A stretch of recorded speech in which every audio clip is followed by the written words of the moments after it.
Estimados irmãos espíritas e não espíritas, sejam bem-vindos ao nosso canal. Inscreva-se, compartilhe, avalie. Abraço a todos os irmãos da Casa Espírita Maria de Nazaré, em Gravatá, Pernambuco, desejando-lhes desde já um 2025 pleno de paz, de grande progresso espiritual e, acima de tudo, de esperança e fé nas lutas cotidianas. Foi-nos solicitado pela direção da casa conversarmos um pouco sobre os bastidores espirituais do Carnaval. Isso significa dizer como o plano espiritual vê o Carnaval. A esse propósito, manda-lhes dizer a benfeitora Glorinha: o livre-arbítrio humano é, ao mesmo tempo, causa de libertação ou causa de condenação, a depender da escolha que se faça. Como disseram os espíritos superiores na resposta à questão 844 de O Livro dos Espíritos, abre aspas, há liberdade de agir, desde que haja vontade de fazê-lo, fecha aspas. Portanto, toda vontade deve estar sob o olhar vigilante da liberdade, para que não se incorra em erro voluntário. Quais são as origens do Carnaval? Não há um consenso entre os historiadores sobre a origem precisa e o local onde nasceu esse costume. Acredita-se, inclusive, que o Carnaval tenha a mesma idade do homem e que tenha resistido à ação do tempo por meio da tradição oral. Sabe-se que há cerca de 10.000 anos antes de Cristo, homens e mulheres, ainda presos aos mitos politeístas e às superstições, entregavam-se a rituais coletivos orgíacos, pintando os seus rostos e corpos, dançando, comendo e bebendo, em celebração ao ressurgimento da primavera. Com o passar do tempo, o Carnaval, essas manifestações, foram sofrendo alterações e variações conforme a região e a cultura de cada povo, mas sempre considerando, ou conservando, melhor dizendo, a característica de festa profana, marcadas por eventos populares e em manifestações sincréticas, oriundas de ritos e costumes pagãos que se caracterizam pela alegria desabrida, pela eliminação da repressão e da censura, pela liberdade de atitude e críticas eróticas. Então esse quarteto aí caracteriza o Carnaval enquanto essa manifestação popular. Alegria desabrida, eliminação da repressão e da censura e pela liberdade de atitudes e críticas eróticas. Sabe-se ainda que os egípcios, por exemplo, festejavam o culto a deusa Íris há cerca de 2.000 anos antes de Cristo, e que em Roma se realizavam danças em homenagem ao deus Pan. As chamadas Lupercais era o nome da festa. E também danças em homenagem ao deus Baco, que para os gregos era Dionísio, e que ficaram conhecidas estas festas como os rituais dionisíacos ou bacanais, em que se praticavam abusos de toda ordem. Apenas lembrando que Baco é o deus do vinho. E o Carnaval cristão? Quando ele começou? Ele começou quando a Igreja Católica oficializou a festa em 590 depois de Cristo. Até então, a instituição condenava a festa pelo seu caráter pecaminoso, principalmente por conta da libertinagem. No entanto, as autoridades eclesiásticas da época se viram numa espécie de beco sem saída. Não era mais possível proibir aquela festa, proibir o carnaval. Foi então que houve a imposição de cerimônias oficiais sérias para conter a libertinagem. Mas esse tipo de festa colidia com a principal característica do carnaval, que era o riso, a brincadeira. Somente em 1545, quase 1000 anos depois, no Concílio de Trento, é que o carnaval passa a ser reconhecido como uma manifestação popular de rua. Alguns anos depois, 27 anos depois, em 1582, o Papa Gregório XIII transforma o calendário juliano em calendário gregoriano e estabelece as datas do carnaval. E o motivo da mobilidade da data, ou seja, o carnaval nunca é sempre na mesma época, na mesma data, é não coincidir com a Páscoa católica, que não pode ter data fixa para não coincidir com a Páscoa dos judeus. Então veja que arranjo grande a igreja teve de fazer para evitar coincidência de datas, porque a Páscoa também é uma festa móvel. Mas pergunta-se, qual a posição do espírita ante o carnaval? Ficamos aqui com a explicação do confrade Antônio Lacerda. Ele não fala especificamente do espírita, ele fala do espiritismo, mas é plenamente aplicável. Lacerda diz assim: o espiritismo é uma doutrina de caráter universalista, que nos ajuda a entender a nossa própria realidade existencial e nos dá as respostas de que necessitamos para que possamos trabalhar na conquista do progresso espiritual e da felicidade. Como é uma doutrina de origem segura e calcada na mais transparente racionalidade, ela gradativamente nos conquista através de um convencimento que é fruto, de um convencimento que é fruto de nosso próprio trabalho. Ela jamais se impõe e, por via de consequência, não faz parte do seu contexto doutrinário qualquer espécie de proibição. Todavia, dos seus ensinamentos, que são de uma clareza inquestionável, ao mesmo tempo que totalmente destituídos da pretensão de ofertas de benesses ou facilidades, uma das características mais essenciais que dos mesmos ensinos ressalta é o princípio da responsabilidade individual. É fundamental que o principiante espírita tenha isso em mente para que possa quebrar as algemas do atavismo milenar, essa herança que todos nós colhemos sob a liderança da ortodoxia religiosa. É esta, salvo o melhor juízo, a interpretação mais acurada da máxima evangélica que nos diz: conhecereis a verdade, e a verdade vos libertará. Então, a partir deste texto do Antônio Lacerda, nós podemos deduzir que a palavra-chave nessa questão da posição do espírita ante o carnaval é o livre-arbítrio.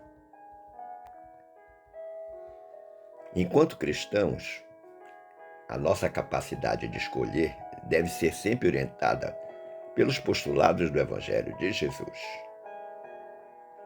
É fato que, enquanto espíritos reencarnados, corremos riscos dos perigos, das ciladas e das ilusões da vida na carne.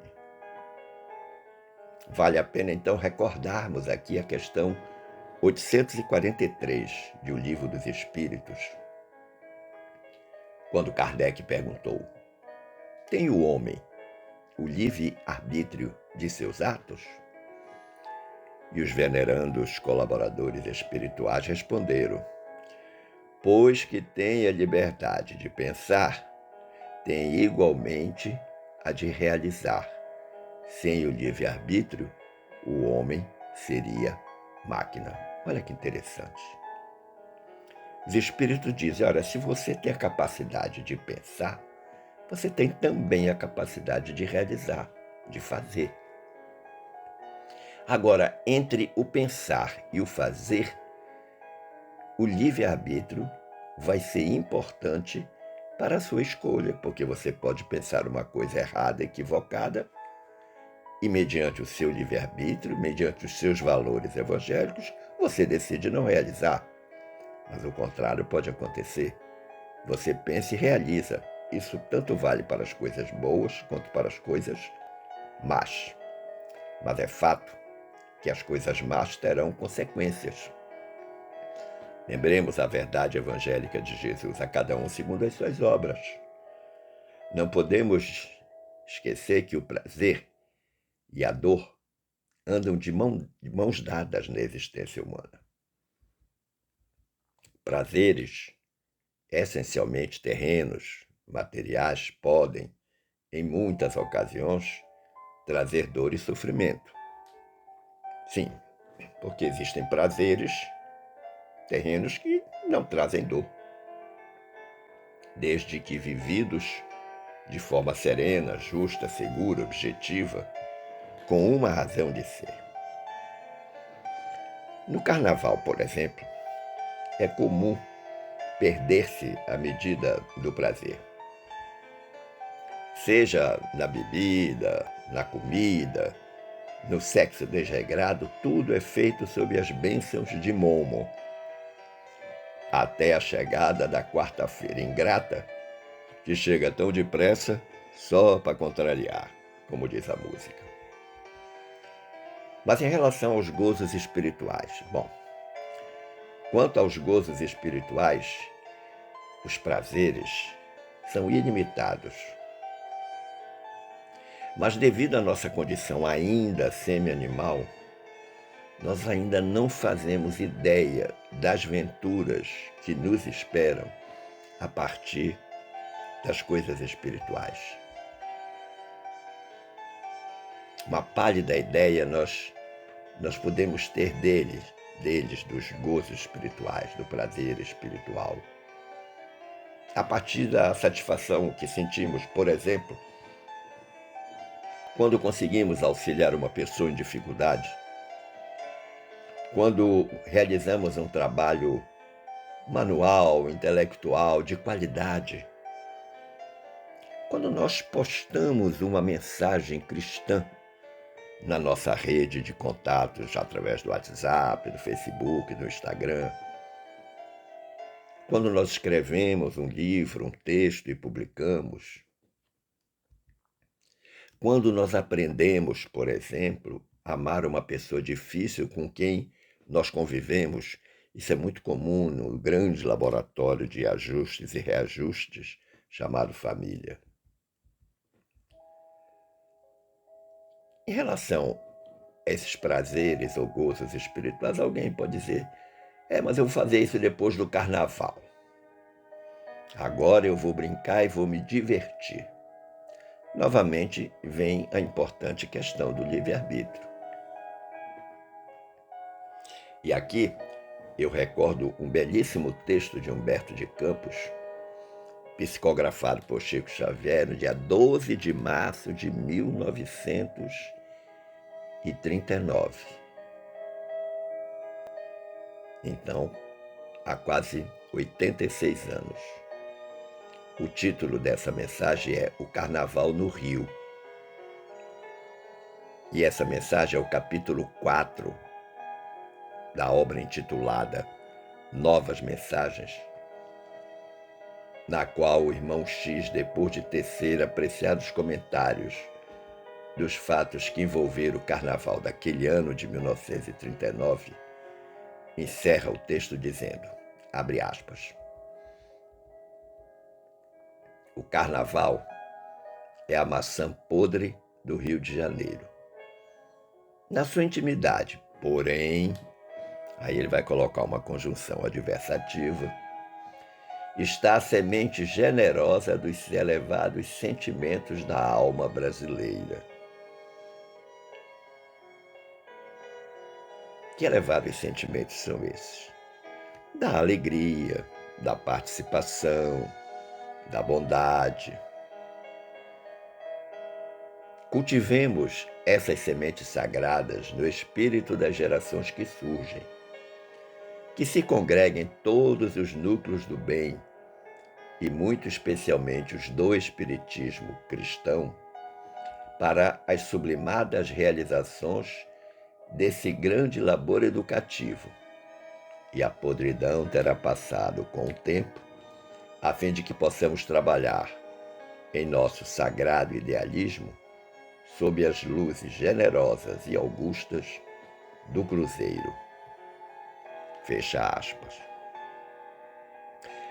Observe, meu irmão, minha irmã, que naquela época, 1939, irmão X assinalou-nos uma grande esperança para o futuro que a vida reservava. No momento em que ele diz que a podridão terá passado. Por quê? Porque as grandes realizações, os grandes sentimentos serão sublimados. Mas parece que os atrativos momescos continuam imperando no carnaval carioca.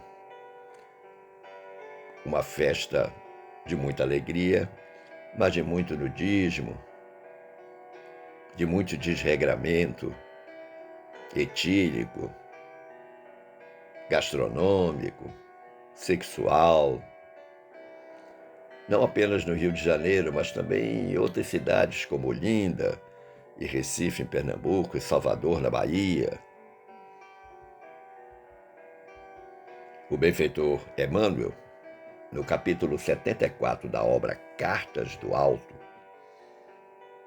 o título desse capítulo é Sobre o Carnaval.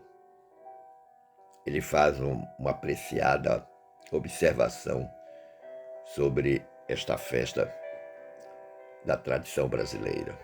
Ele diz: nenhum espírito equilibrado, em face do bom senso que deve presidir a existência das criaturas, pode fazer apologia da loucura generalizada que adormece as consciências nas festas carnavalescas. Se ele tivesse ficado só nessa frase, já estaria de bom tamanho. Primeiro porque ele deixa claro que quem entra nessa loucura está desequilibrado. Ele começa dizendo, nenhum espírito equilibrado, em face do bom senso. Esse bom senso é que vai, inclusive, guiar a escolha. O carnaval, do jeito que é, não pode ser uma apologia de loucura generalizada. Mas ele diz mais, é lamentável que na época atual, quando os conhecimentos novos felicitam a mentalidade humana, fornecendo-lhe a chave maravilhosa dos seus elevados destinos, descerrando-lhes as belezas e os objetivos sagrados da vida, se verifiquem excessos dessa natureza entre as sociedades que se pavoneiam com os títulos da civilização. Olha que interessante. Muitas vezes nós achamos que a nossa civilização é extremamente adiantada. Ela pode ser adiantada tecnologicamente, mas do ponto de vista moral está muito atrasada. Então ele chama atenção exatamente para isso. O que nós já temos de conhecimento, principalmente na doutrina espírita, para orientar as nossas escolhas em relação a isso, não tem precedente na história do movimento espírita brasileiro. Diz o Emmanuel, enquanto os trabalhos e as dores abençoadas, geralmente incompreendidos pelos homens, lhes burilam o caráter e os sentimentos, prodigalizando-lhes os benefícios inapreciáveis do progresso espiritual, a licenciosidade desses dias prejudiciais opera. Os dias prejudiciais são os 4 dias do Carnaval. Nas almas indecisas e necessitadas do amparo moral dos outros espíritos mais esclarecidos, a revivescência de animalidades que só os longos aprendizados fazem desaparecer. Olha que coisa maravilhosa.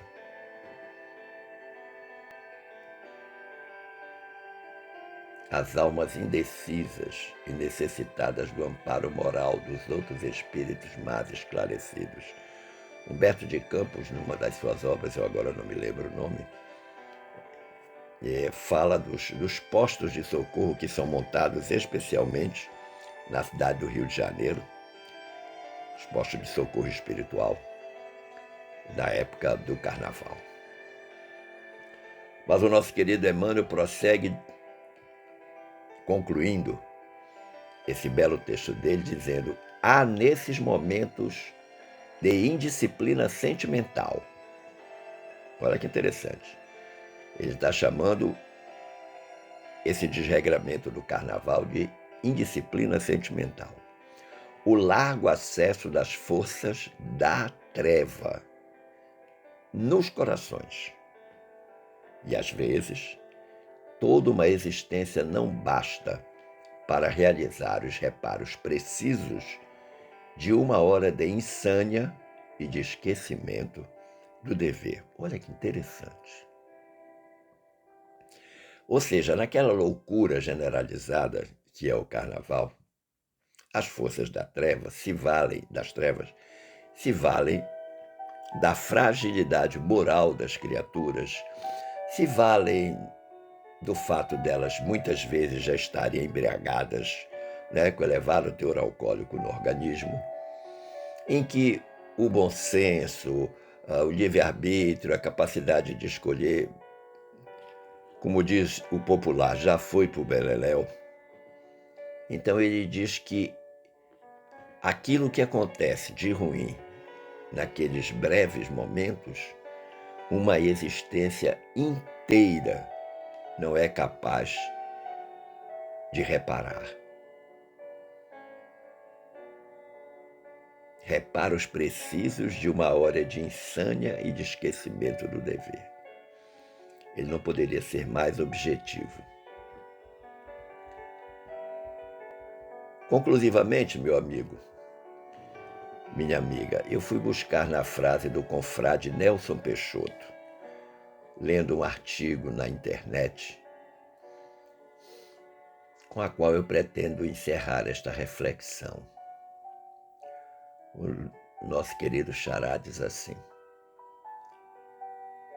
abre aspas, o Espiritismo está entre nós como o fermento que leveda a massa, facultando a cada criatura seu despertar para a verdade de Deus, nosso Pai.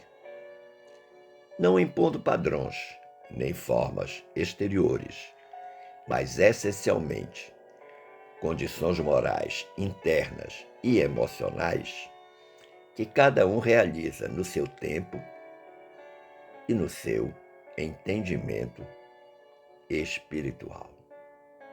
Fecha aspas. E eu acrescentaria a belíssima frase do Xará: nada está proibido, mas a quem muito for dado, muito será cobrado. Agradecendo o carinho da atenção e das boas vibrações dispensadas, espero ter contribuído para o entendimento deste tema e desejo que fiquemos todos em paz com Jesus, antecipando desde já Um santo e alegre carnaval para todos. Um forte abraço.